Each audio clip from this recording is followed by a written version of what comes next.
All right. Hello again, adventurers, and welcome to another exciting episode of Designing the New Dragons. Join us as we may be creating your new favorite Kiki character. So today, any of you guys that watched my last Discovering New Dragons knows we are dipping our toes into the Fabula Ultima system for a number of reasons. The biggest of which is I'm going to be running the Fabula Ultima for a month. So need to more familiarize myself with the system. And I figured not only for like marketing purposes and things like that to kind of tell people that I'm running this new campaign, but I also figured it'd be good practice for me because, you know, in a couple weeks here, I'm going to be walking people through how to make a character live on stream. So, yeah, we're going to be making some Fabula Ultima characters today. Well, one today, and then more going further. So, yeah. Otherwise, let's dive into this. So, first things first. You guys don't want to stare at my ugly mug, so boom! This is what the Fabula Ultima character sheet looks like. And I'm a huge fan of this character sheet in general. It's like everything just makes sense and it's really, really pretty and it's got pictures and yeah, it's nice. I really love the Fabula Ultima logo. I think it's a great logo. But anyway, we are going to follow the step-by-step directions that are in the Fabula Ultima core book. So there's a number of different things that you got to do here. As you guys can see, there's identity and the theme and the origin and bonds and all this other stuff. So we are literally just going to work our way down the character creation sheet or list, whatever it is, in the book and go from there. So, the first step, create your character's identity. As I mentioned in Discovering New Dragons, identity, theme, and origin are actually really important parts of your character because they can be used to, you can invoke your identity or your theme or your origin as and burn a Fabula point in order to re-roll dice, which is really, really useful. So in addition to just how much your identity and theme are going to kind of flavor what classes you pick and everything like that, your identity and theme actually have mechanical benefits, which I really, really like. So to create your identity, you can just choose like a little phrase that represents your character. However, they do have identity creation tables, and since this is the first time I'm building a Fabula Ultima character, I figured it wouldn't be the worst thing in the world for us to start with letting the dice kind of pick what I am and then go from there. Obviously, as we build more, we're going to build a few Fabula Ultima characters eventually. So as we build them more, I may try doing these steps in different orders just to see if it works better for me. But for right now, I've got my dice.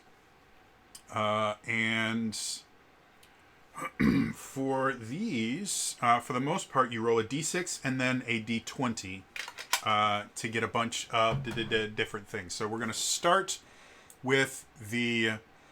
you have three different parts on their creation table. You have your core concept, an adjective, and a detail. You can choose up to two of the core concept and the adjective. The detail, you only want one of. So we're going to start off with... I have no idea if I'm going to choose one or two, but let's start off with two core concepts and see if they kind of work together or if I want to just choose one or the other. So we're going to start off with... Start with a 1 and 20. That's impressive. So, My first core concept that I've got in here is prince or princess. I'm going to go with prince because I'm a dude. And then let's do another one just to see what it is. I got another 1. This time I got a 2.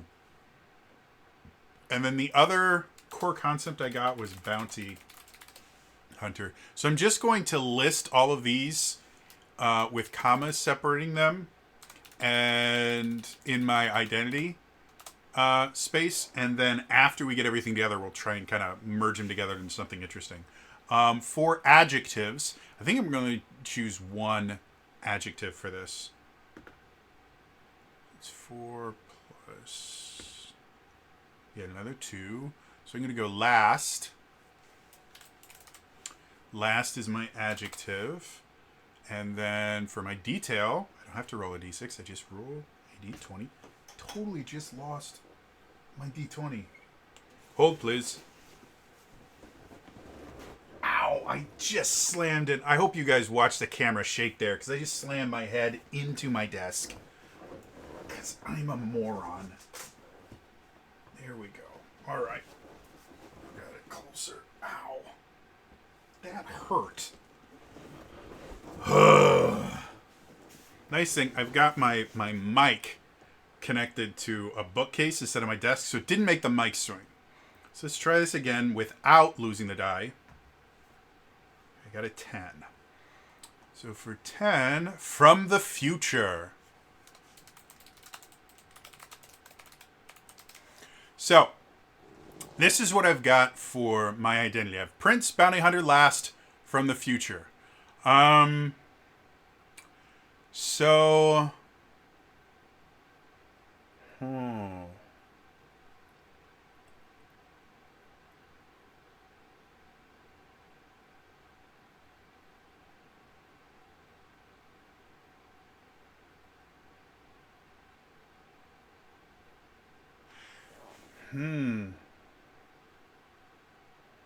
And there's a bunch of different ways that we can put these words together to create something interesting. Because we could be the last prince from the future, or the last bounty hunter from the future, or the last prince, or the last bounty hunter, or a bounty hunter hunting the last prince from the future. I mean, it's weird, and I kind of like that, so I think that's what I'm going to do. So I'm going to go here. Come on. Get rid of that. Boom, boom. Bounty hunter hunting the last prince from the future. So, that's what I am. I'm a bounty hunter, and I am hunting the last prince from the future. And that prince apparently has gone back in time, and I went with him to try and catch him. And so that's what we're going to do. So that is our identity. It's a weird identity, but that's what happens when you let the dice choose. So let's go next. Choose or create your theme is the next step. I'm just going to go with the suggested themes for this one. So I have ambition, anger, belonging, doubt, duty, guilt, hope, justice, mercy, vengeance. I think being a bounty hunter and the fact that I've gone through time to hunt this last prince.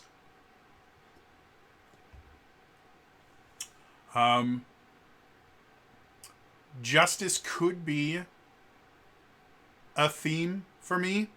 Maybe this last prince, maybe he's the last prince of thieves, and he stole something that caused a lot of bad stuff to happen, and so I am hunting him specifically to bring him to justice, because what he did was just so bad. Vengeance, he stole from me, and I'm like, screw this, I'm gonna get you. I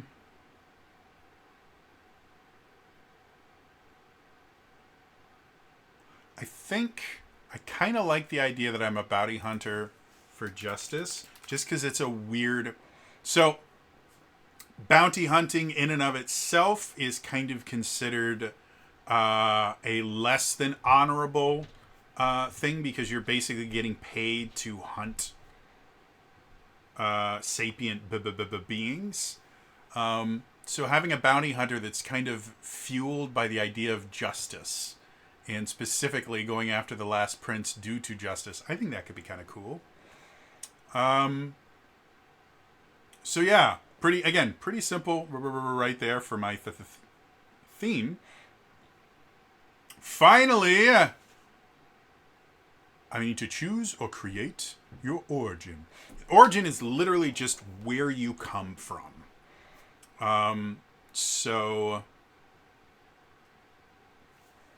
I think my origin, because I'm from the future, we are going to go the city of the future. And then basically what would happen were this a campaign is this origin city of the future. When we were building everything in the campaign, we would create, that would be part of us building the world, is what this city of the future is, and we might even define it a little bit more. But for right now, I come from a city in the future of the future. It is the one future city. So that's what we're going to do. So, yeah, pretty simple, but impactful decisions right here in the first part. So identity, theme, origin, all that done. Let's move on. All right. Next, choose 2 to 3 starting classes. And one of the nice things about the core book is the character creation chapter is called Press Start, first of all, and I love that. But when you get to the section about character creation, they haven't actually introduced the character classes yet.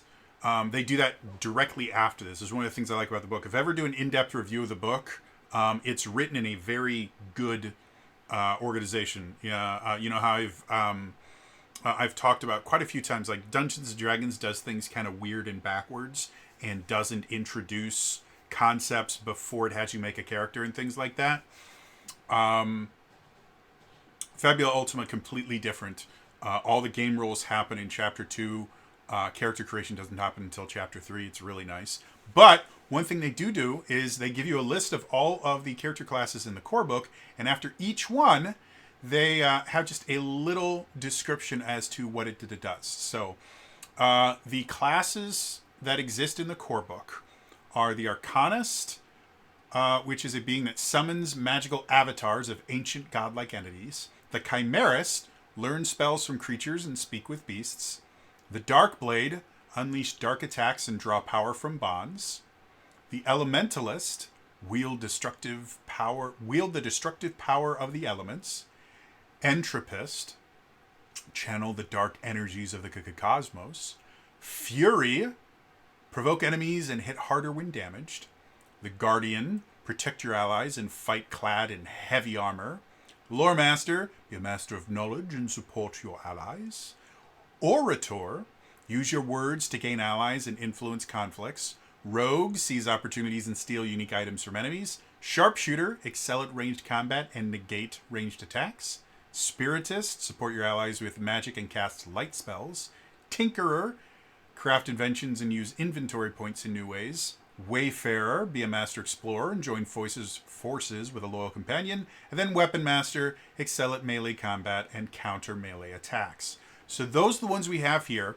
For us being a bounty hunter, hunting the last prince from the future, what do I think would be the most useful? Because you get to choose 2 or 3 classes, and then you get skills from those classes. We basically get a combination of 5 skills from 2 or 3 different classes.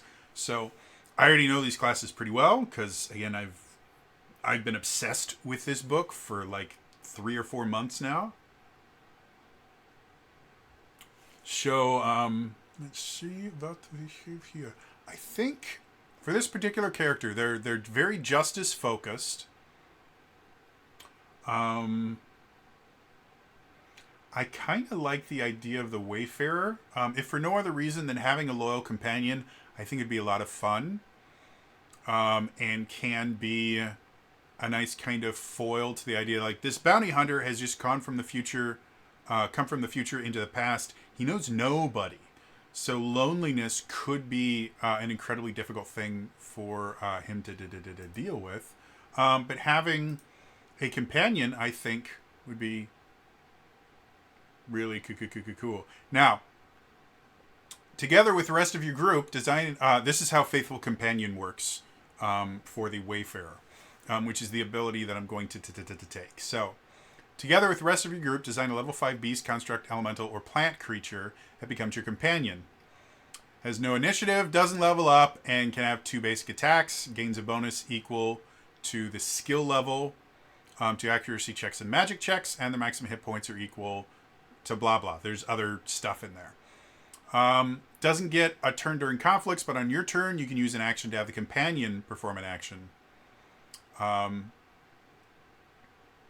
So effectively, the way Faithful Companion works, at least as far as conflicts are concerned, is either you can do something or your companion can do something, which, for those of you starting to get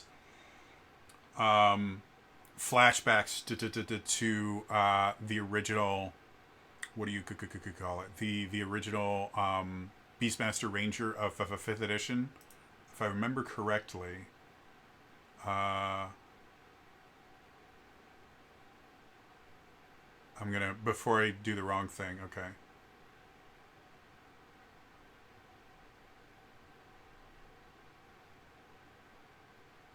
I think that might be all of it. Well, we're gonna try this again. I don't have to actually play this character, so we're gonna try it out because I still want a character. But I'm gonna say we're not gonna build the companion, beside just kind of describing it, because I'm perfectly fine with describing it. I don't really want to build another creature as part of this thing. So let's start off with Wayfarer. Free benefits is permanently... Oh, wait, so free benefits is inventory points +2. So, and I can even just... Because I'm going to have... well, I guess that's just the only thing there. So, yeah. Inventory points +2. We haven't picked how many levels we're going to do this. We know we're going to do at least one. And then one of them is going to be Faithful Companion. And...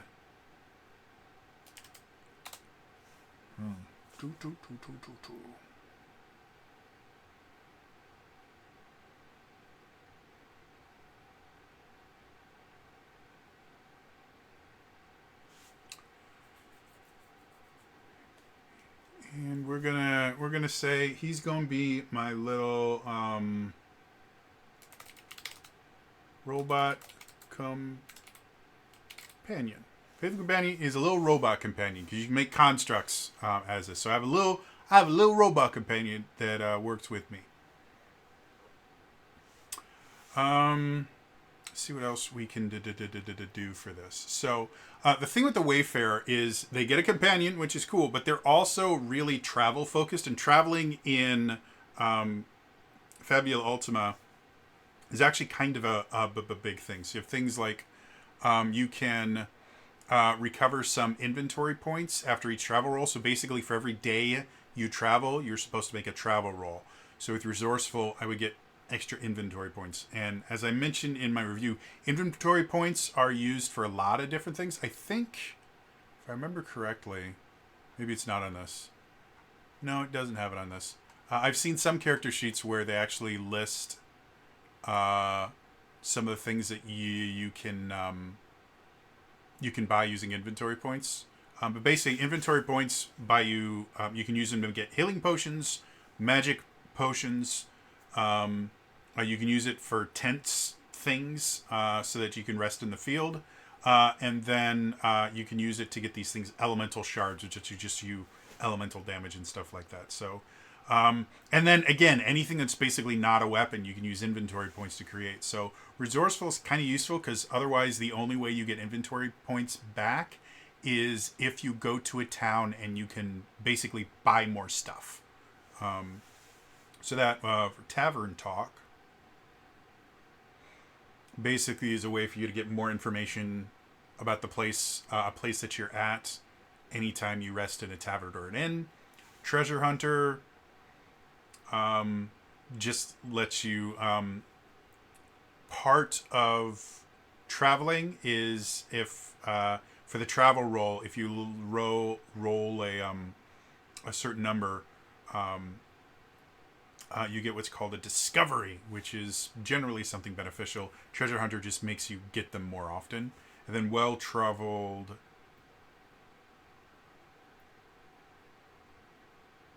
just makes it easier for you to not get bad stuff happen when you're doing a travel roll. So I think the only thing I'm going to be taking from the Wayfarer is going to be the Faithful Companion. I don't know if I want to get multiple levels in it because it does help out having, because you can have up to 5 levels of Faithful Companion. So I could get multiple levels in. I think I'm just going to stick with one, and we're going to pick another character. So we've got a little robot buddy for this guy, for my bounty hunter. Let's see what else we have. So for a bounty hunter, like I thought about maybe doing a sharpshooter, but ranged weapons in general tend to be a little bit more deadly. And if I am going to stick to the theme of justice, I kind of want someone that can disable enemies as opposed to killing enemies. So I'm starting to think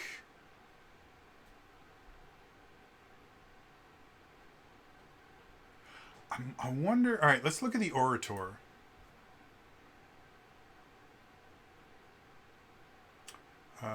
So the Orator, again, Orator is effectively your bard. And they have a bunch of different skills that allow you to do some kind of interesting stuff. Like one's called Condemn, where basically you burn some mind points. And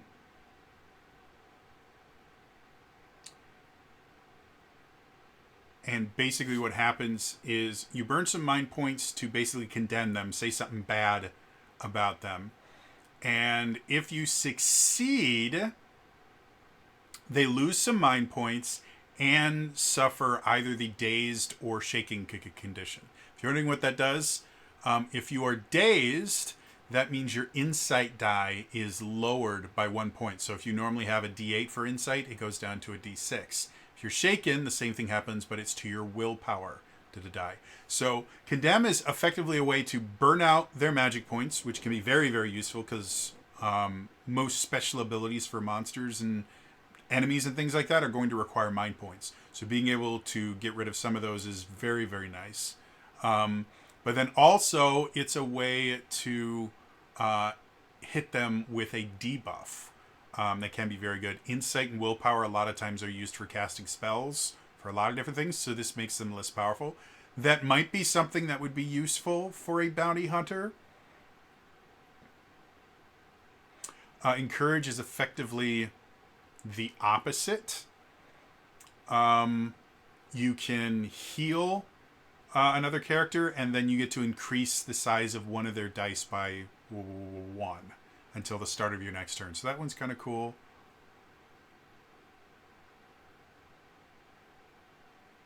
My Trust in You is really a group-focused ability.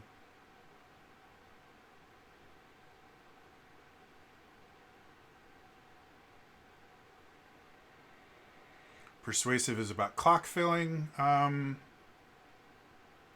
which might be interesting. And then Unexpected Ally is kind of interesting. I like it because basically the way with Unexpected Ally works is you burn a Fabula point, but then you can choose one non-hostile creature that can understand you, and then they become helpful towards you.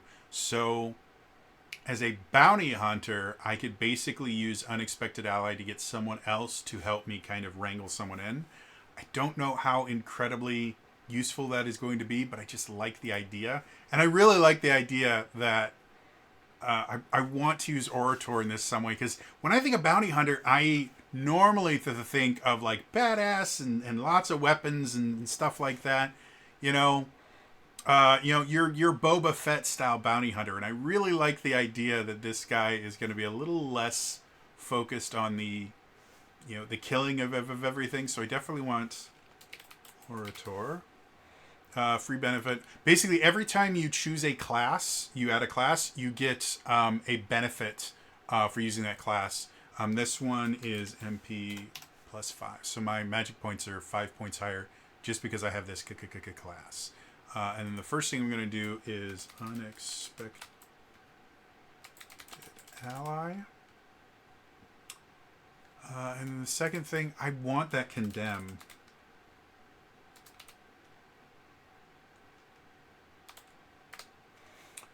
Because I like that. I think that's kind of cool.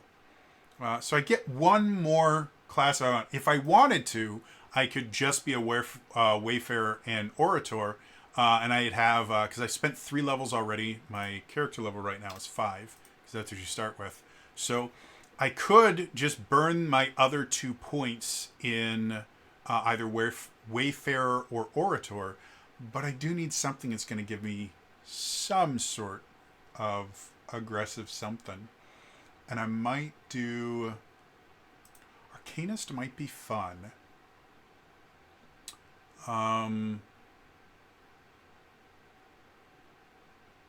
Simply because depending on the Arcanum I get, that's the other thing, is part of world creation is you decide if you're going to have an Arcanist in your party, you decide on the Arcanum that exists there. And if there was an Arcanum that I kind of bring with me, I'm trying to see if there's an Arcanum that would like restrain someone, because they have example Arcanums, but I could most definitely design an Arcanum specifically for this. Again, I don't want to create everything for this character. That might be fun.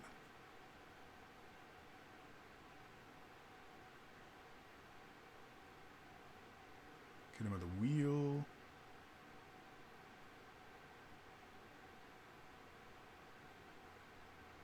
So Arcanum of the wheel is kind of interesting, because when you merge with it, you're immune to slow and you get a bonus to your defense. But when you dismiss it, you can do the ability is called Time Freeze, and it's choose any number of creatures you can see. Each of them suffers slow. If a creature chosen this way is already slow, then the creature will instead perform 1 fewer action during their next turn, minimum of 0. So that, if I had another way to slow characters, that would be a really, or I guess I could just do it twice. Because that would, basically, that's a relatively simple way to hinder someone so that I could capture them, because you're effectively freezing them in time. That, kind of like that. What other abilities can Arcanum do?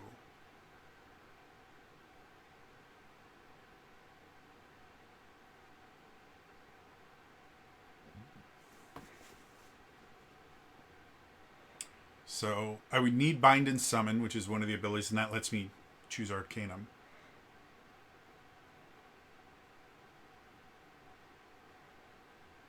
And I might choose the Arcanism Ritual. Okay, so we have that, and that's something interesting. I might, if I was going to do Arcanist, I probably think I would want to combine the character. I would want to choose one of the spellcasting classes, because having spells is super useful for Arcanist, and the Orator just doesn't get access to any spells. So maybe not the Arcanist. Let's look at...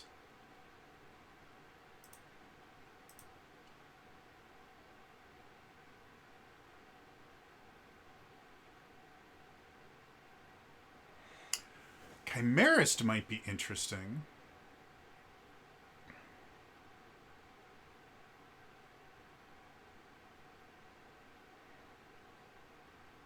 Yeah, Chimerist might be really interesting, because, first of all, Chimerist has a consume ability, which is basically, if you deal damage to one or more creature with a spell, and you have an arcane dagger or flail weapon equipped, you actually get some mind points back. So that's kind of interesting.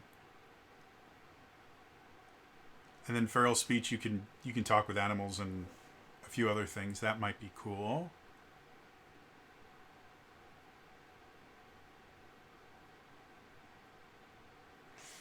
All right, let's look at Entropist. That might actually make sense. Yeah, I think Entropist might make a little bit better, because...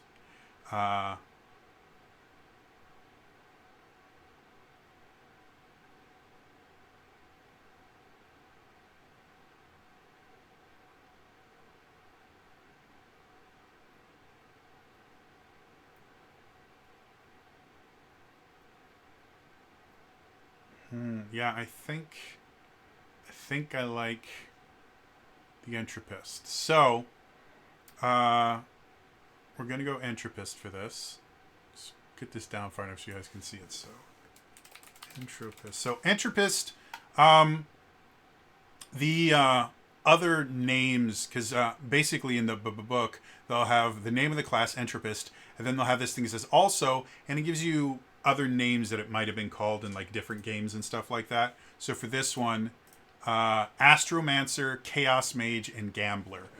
So there is a little bit of kind of luck built into it, which I think fits with the idea of a bounty hunter. And their spells tend to have a little bit more focus on kind of manipulation and control, which I like for this character idea. So, well, first things first. Free benefits, I get MP plus 5, and can perform ritualism rituals. Rituals are another thing I'm not going to get into here, but basically, if it's not like what I would consider like a combat spell or something like that, if it's not like a spell that's listed in here, you can perform what's called a ritual. So if you're like an entropist and you want to start a campfire, I guess. I don't know if there's a campfire spell. Let's pretend that there isn't a campfire. Instead of like casting a firebolt at wood or something like that, you could perform an elementalist ritual. And some rituals are really, really small. That'll make like a campfire or something. Some might be really, really big. Like maybe, going the idea of Chrono Trigger, there's a scene where they need to get through this massive, massive rock that's in the way. Maybe for an elementalist ritual, you could perform this ritual to... use the earth element to literally move the rock out of the way or something like that. That's what rituals are. So just for being an entropist, I can do ritualism rituals, which sounds weird, but it's a thing. And we'll deal with that later. But then I still, like I said, I still have two things. So one of them is going to be entropic magic, and I just need to see...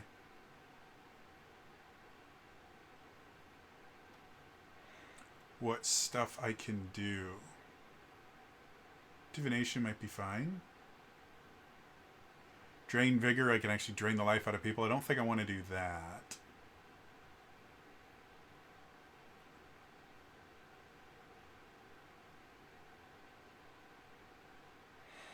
There is a stop spell. And I think I like that. So I think that's what I'm going to do. So I'm going to go Entropic Magic.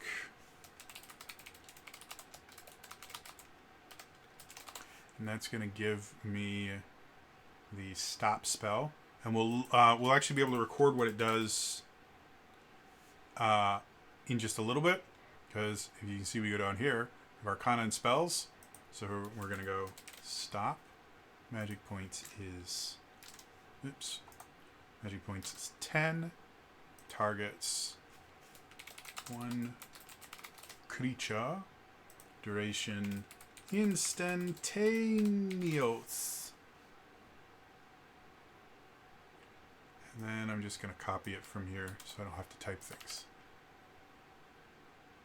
It helps if I actually copy the entire thing instead of only copying. Really?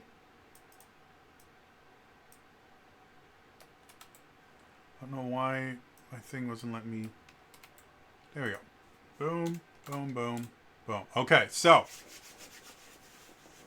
you trap a foe inside a circle of altered time and space. Target will perform one fewer actions on their next turn to a minimum of 0 actions. So this is a way for me to literally stop them. Nope, you don't get to go. And use that to capture my foes. But I still got one more. And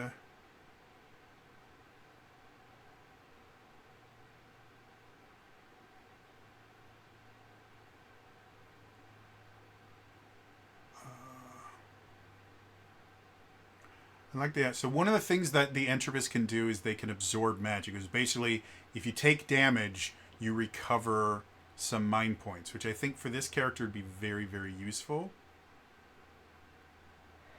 And you can also, they also have a ritual entropism. So if I wanted to use entropy for rituals, there's a skill that I can take for that.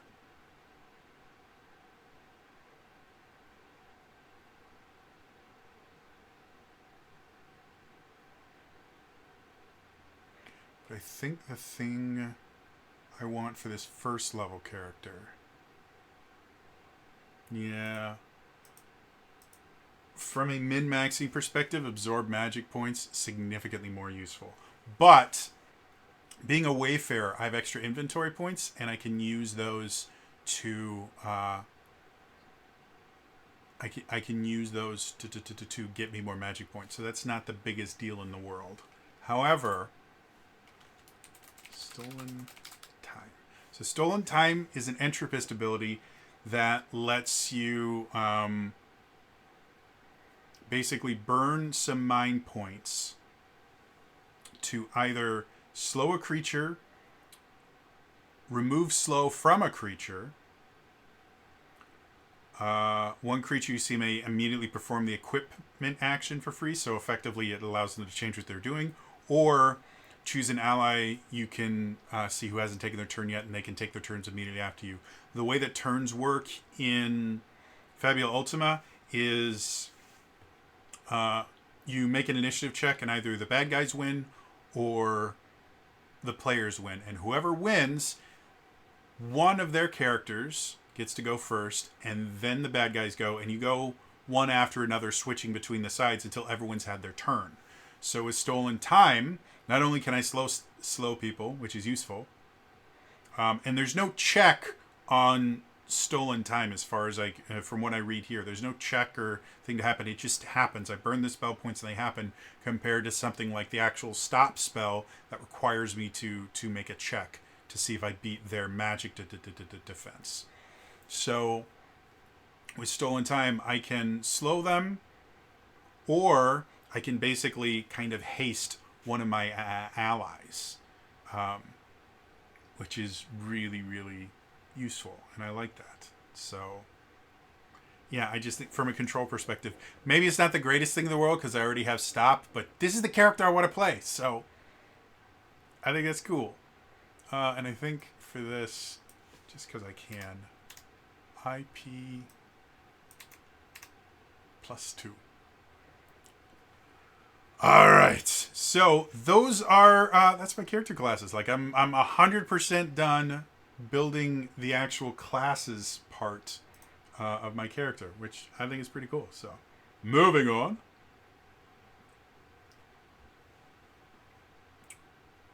Next thing, determine the base size of your character's 4 attributes scores. So there are 3 different profiles you can have. You have the Jack of all trades, which is everything is a D8. You have the average, where you have a D10, 2 D8s, and a D6. Or specialized, where you have 2 D10s and 2 D6s. And D6 is the smallest your die can be, I believe. And D12 is the largest. So for this particular character, Entropy Magic uses Insight and Wisdom. So I'm probably going to want to have those decently high.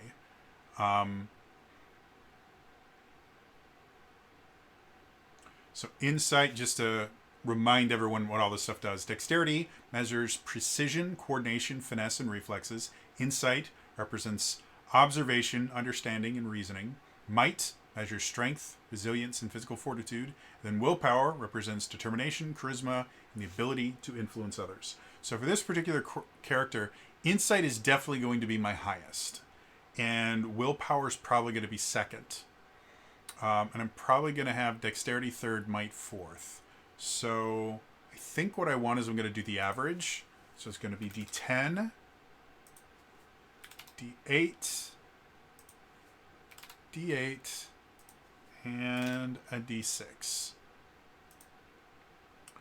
So we've got that. Pretty simple. And then calculates hit points and mind points. So hit points are total character level plus 5 times your character's base might die. So base might is D6. So it's 6 times 5 is 30 plus character level. So that means 35. Crisis at half of 35 is 17. So yeah, crisis is 17. Then mind points is total character level plus 5 times your character's base willpower. So 8 times 5 is 40. Plus 5 brings us to 45. However, we have 2 different classes that give me a bonus to magic points, or mind points. So that adds me another 10. So brings you up to 55. I have decent mind points. And then inventory points are always 6. Unless I'm a wayfarer and I get 8 inventory points. And then we have the current stuff here. So we have 35, 55, 8. So have that all tracked. And current stuff here, D8, D10, D6, and D8. So if I was shaken, that would turn this into a D6. See how that works? But I'm not, so it keeps me at a D8. Easy peasy lemons just a squeezy. So we've got hit points, mind points, and inventory points. And then we need to do defenses. So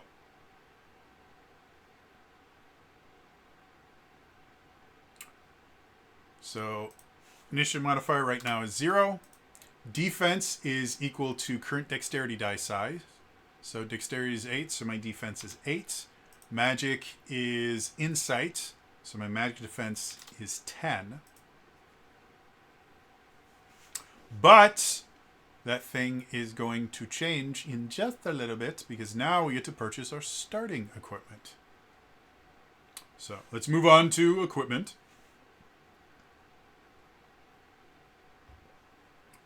All right, so we're going to start off 500 Zenith. Zeniths are money. We get to choose 500 Zeniths worth of basic weapons, basic armors, and shields. So we are going to go...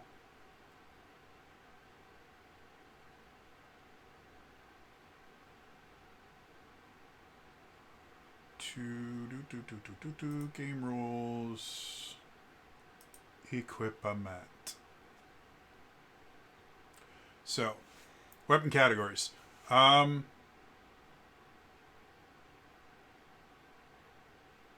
So I don't have the ability to use martial weapons or martial armor. So that limits a little bit of what I can do. Like everything in the sword category is martial. Everything in the spear category is martial. For the heavy category, I could use a one-handed hammer, but axes are out. And I'm definitely going to want something that uses... insight would be nice to be able to do damage. So I could use a crossbow, which uses dexterity and insight for damage. I could use a dagger, or I could use a whip too. That uses dexterity, which isn't horrible. Like, my dexterity is a D8. So I kind of like the idea of a whip. Just because, first of all, for anyone that's watched this at all, I like, not get your mind out of the gutter, I like whips as weapons because I'm a huge Castlevania fan. So the idea that this bounty hunter uses a whip, and again, for the idea of a bounty hunter, I understand how whips actually work, and you can actually wrap people up in them and stuff like that. It's just not how whips work. You also can't use them to swing on stuff or anything. It's just not how it works. And you'd actually end up damaging the core of your whip if you tried, because somebody did an experiment and they were able to kind of wrap it around something that could hold their weight, but swinging on the whip, the actual core of the whip would get damaged by doing that. And there's a good chance after you're done, you wouldn't be able to disengage your whip from whatever you wrapped it around. But anyway, I like whips. They're cool. So I think it cost me 150 zenith for a whip. And I've got a light blasting me in my face, so I can't actually see what these things say. So main hand and offhand. So main hand, we're going to go chain whip. And description is going to be dex plus dex is my attack roll. And then it does I roll plus 8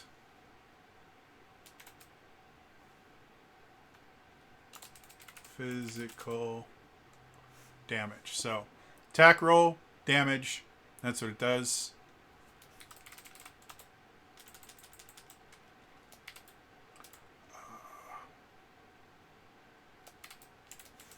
Because this is a two-handed weapon. Oh, and I should put two-handed. So it's a two-handed weapon. Here we go. So can't do that.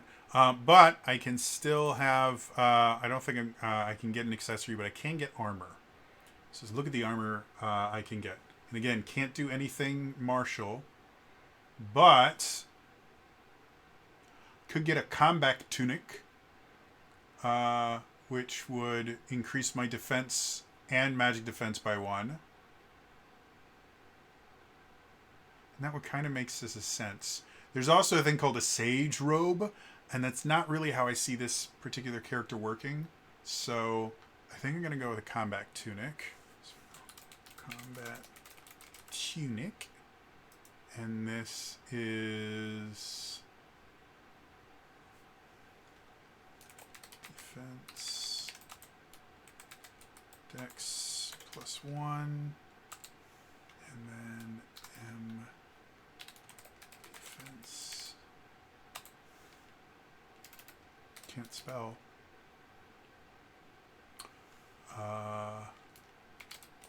insight plus 1. Theoretically, I could also get a shield, but because my chain whip is two-handed, I wouldn't be able to use it. So we got that.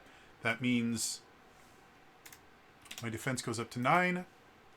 Magic defense goes up to 11. And yeah, that's really all I have to do for equipment. And that cost me a total of 300.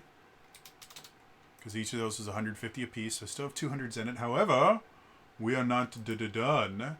Because after you choose your equipment,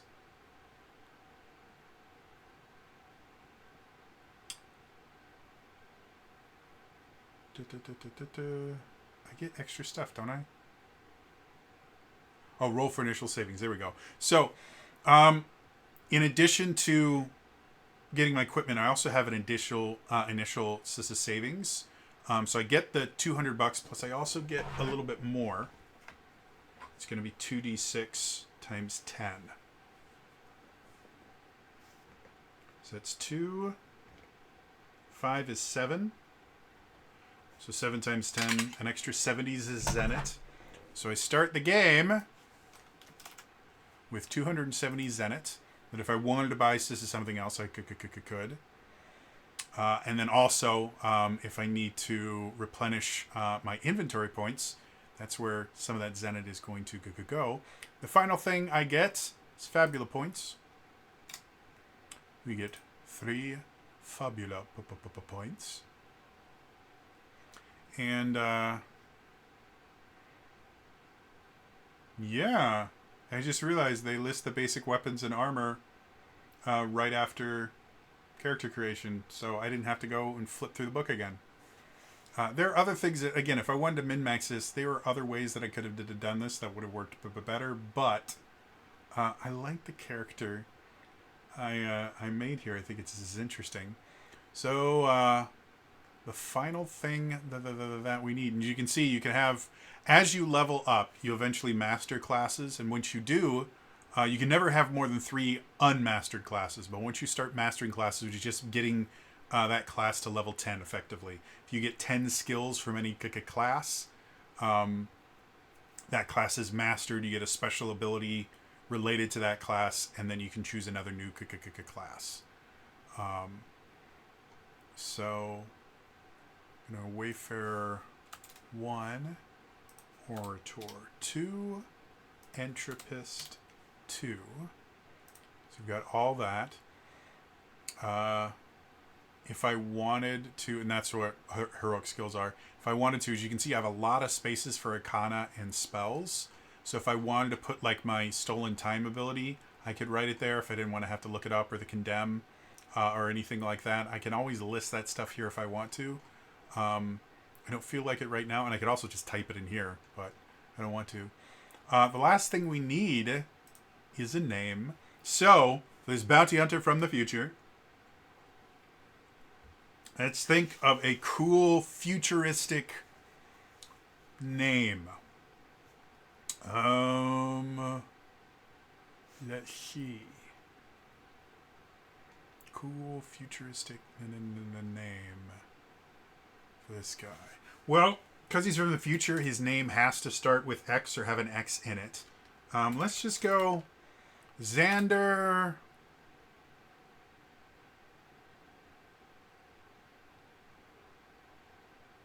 Here's go Xander. He is such an awesome bounty hunter. He doesn't have a last name. He is just known as Xander the Bounty Hunter. And yeah, this is Xander the Bounty Hunter. So, drink. Final thoughts. This is a cool guy. Again, he's a bounty hunter hunting the last prince from the future.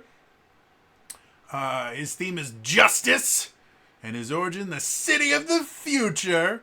But as far as I can do, he has a cool little robot companion that eventually we would build and give some cool abilities and spells and stuff to. But he also has the ability to basically compel people to help him and to insult people so profoundly that they lose some of their natural abilities, and then also controls time. So overall, I think this is a really interesting, fun character that I could have a lot of fun playing. Who knows? Maybe one of my players, when we create our characters, maybe they'll take inspiration from this. Maybe they won't. Who knows? But yeah, that is going to be all for me today. As always, if you enjoyed this, please remember to like the video, subscribe to the channel, hit the bell icon to turn notifications on. In the comments down below, what is your favorite bounty hunter from anything? Movies, TV, books, video games. Maybe you actually know a real bounty hunter. It is a job. There are legit bounty hunters. Dog was one of them. If you don't know what that is referencing, don't. It was the thing. Doesn't need to be a thing anymore. But yeah, let me know who your favorite bounty hunter is in the comments down below. Otherwise, again, it's all for me today. I will see you you guys until next time. All right? Bye-bye.